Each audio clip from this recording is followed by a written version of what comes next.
भारत की नई संसद का उद्घाटन प्रधानमंत्री नरेंद्र मोदी 28 मई यानी विनायक दामोदर सावरकर की जयंती के दिन करेंगे। हालांकि इस तारीख को लेकर देश की विपक्षी दलों में घमासान मचा हुआ है और इसी घमासान के बीच गृह मंत्री अमित शाह ने कल यानी बीते बुधवार एक ऐसी अनोखी चीज के बारे में देश को बताया जिसके बारे में देश के अधिकतर विद्वानों तक को कोई जानकारी नहीं थी। अमित शाह ने कल भारतीय परंपरा से जुड़ी उस अनमोल चीज को संसद भवन में स्थापित करने की बात कही है। शाह ने कल प्रेस कॉन्फ्रेंस में बताया कि आजादी के बाद भुला दिए गए सेंगोल की भारत के नए संसद भवन में स्थापना होगी। अमित शाह द्वारा दी गई जानकारी के बाद तो मानो लोग इंटरनेट पर सेंगोल के इतिहास को खंगालने ही लगे। पर सेंगोल होता क्या है? सेंगोल शब्द का मतलब क्या है? देश के पहले प्रधानमंत्री रहे पंडित जवाहरलाल नेहरू को अंग्रेजों द्वारा सत्ता हस्तांतरण के चिन्ह के तौर पर दिया गया सेंगोल इलाहाबाद में अब तक कहां रखा था और इसी सेंगोल को भारत की नई संसद में रखने की सरकार की योजना के पीछे क्या तर्क है, आज सब बताएंगे आपको आज के इस वीडियो में। उससे पहले मेरा परिचय।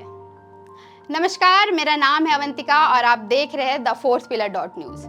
सेंगोल शब्द संस्कृत के शुंक शब्द से बना है जिसका अर्थ होता है शंख। शंख को राज्य के विस्तार, प्रभाव और संप्रभुता से भी जोड़कर देखा जाता है। ठीक इसी प्रकार परंपराओं में सेंगोल भी राज्य की संप्रभुता, प्रभाव, विस्तार और पौरुष के प्रतीक के रूप में वर्णित है। परंपरा में सेंगोल को राजदंड कहा जाता है जिसे राजपुरोहितों के द्वारा यज्ञोपवीत संस्कार के दौरान राजा को दिया जाता था। रिपोर्ट्स यह भी बताते हैं कि सेंगोल तमिल भाषा के शब्द सेमई से निकला है जिसका अर्थ होता है धर्म, सच्चाई और निष्ठा।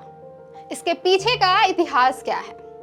गृह मंत्री अमित शाह ने सेंगोल के इतिहास की जानकारी देते हुए बताया कि 14 अगस्त 1947 को 10:45 के करीब तत्कालीन प्रधानमंत्री पंडित जवाहरलाल नेहरू ने तमिलनाडु की जनता से इस सेंगोल को स्वीकार किया था। जानकारों की माने तो यह सेंगोल औपनिवेशिक अंग्रेजी हुकूमतों से इस देश के लोगों के लिए सत्ता के हस्तांतरण का संकेत था। इतिहास बताते हैं कि भारत के अंतिम वायसराय लॉर्ड माउंटबेटन ने नेहरू को पीएम बनने के कुछ समय पहले पूछा कि आप देश की आजादी को किस तरह के प्रतीक के जरिए स्वीकार करना चाहते हैं। इस सवाल के जवाब के लिए पंडित नेहरू ने राजगोपालाचारी से सलाह मांगी। मालूम हो कि राजगोपालाचारी मद्रास के मुख्यमंत्री रह चुके थे और उन्हें परंपराओं की विशेष पहचान भी थी। भारतीय परंपराओं पर गहन जानकारी रखने वाले राजगोपालाचारी ने पंडित नेहरू को चोल वंश के सत्ता हस्तांतरण के मॉडल से प्रेरणा लेने का सुझाव दिया। दरअसल चोल वंश में एक राजा से दूसरे राजा को सत्ता सौंपते वक्त शीर्ष राजपुरोहितों द्वारा आशीर्वाद दिया जाता था जिसमें उत्तराधिकारी को सेंगोल का प्रतीकात्मक हस्तांतरण किया जाता था। चोल काल में सेंगोल को अधिकार और शक्ति का प्रतीक माना जाता था। राजा जी यानी राजगोपालाचारी ने नेहरू जी से कहा, आपके प्रधानमंत्री पद के शपथ ग्रहण से पहले वायसराय माउंटबेटन आपको यह राजदंड सेंगोल सत्ता हस्तांतरण के प्रतीक के रूप में दे सकते हैं। राजा जी का सुझाव नेहरू जी को पसंद आया और वे राजी भी हो गए और राजा जी को इसकी व्यवस्था करने की पूरी जिम्मेदारी सौंप दी। राजगोपालाचारी ने इस काम के लिए तमिलनाडु के तंजौर जिले में स्थित एक धार्मिक मठ थिरुवदुथुराई अधिनम से संपर्क किया।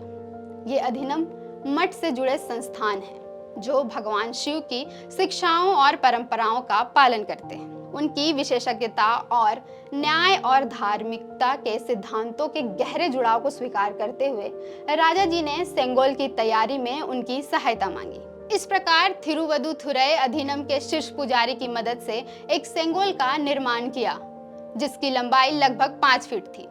विशेष रूप से इसके शीर्ष पर स्थित नंदी प्रतीक था जो न्याय और निष्पक्षता को दर्शाता है।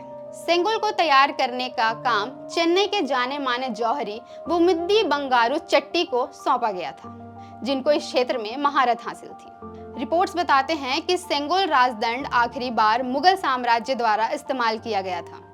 मुगल बादशाहों ने अपने विशाल साम्राज्य पर अपने अधिकार को दर्शाने के लिए सेंगोल राजदंड का इस्तेमाल किया। इसके बाद ब्रिटिश ईस्ट इंडिया कंपनी द्वारा भारत पर अपने अधिकार के प्रतीक के रूप में सेंगोल राजदंड का भी उपयोग किया गया था। बता दें, आजादी के समारोह के बाद ये राजदंड इलाहाबाद यानी नेहरू के घर आनंद भवन में रखा गया था, जो अब संग्रहालय बन चुका है। संग्रहालय में इसे नेहरू की सोने की छड़ी के रूप में जाना जाता रहा है। हाल ही में चेन्नई की एक गोल्ड कोटिंग कंपनी ने इलाहाबाद संग्रहालय प्रशासन को इस स्टिक के बारे में महत्वपूर्ण जानकारी दी थी। कंपनी का दावा है कि यह कोई स्टिक नहीं बल्कि सत्ता हस्तांतरण का दंड है।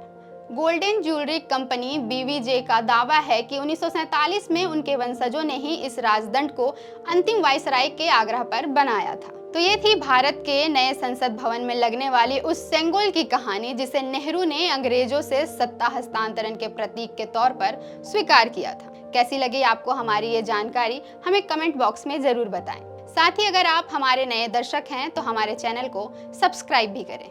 अगर आप चाहते हैं कि हमारे वीडियोस का नोटिफिकेशन आपको बिना देरी के मिलता रहे, तो आप इस चैनल को फॉलो और सब्सक्राइब जरूर कर लें। बाकी आप हमारे काम को लेकर कोई सुझाव हमें देना चाहते हो तो कमेंट बॉक्स में आप सादर आमंत्रित हैं। इसके अलावा हमारे वीडियोस आपको अलग अलग ठिकानों जैसे फेसबुक, इंस्टाग्राम, ट्विटर पर भी देखने को मिलेंगे, जिसके लिंक डिस्क्रिप्शन में डाल दिए गए हैं।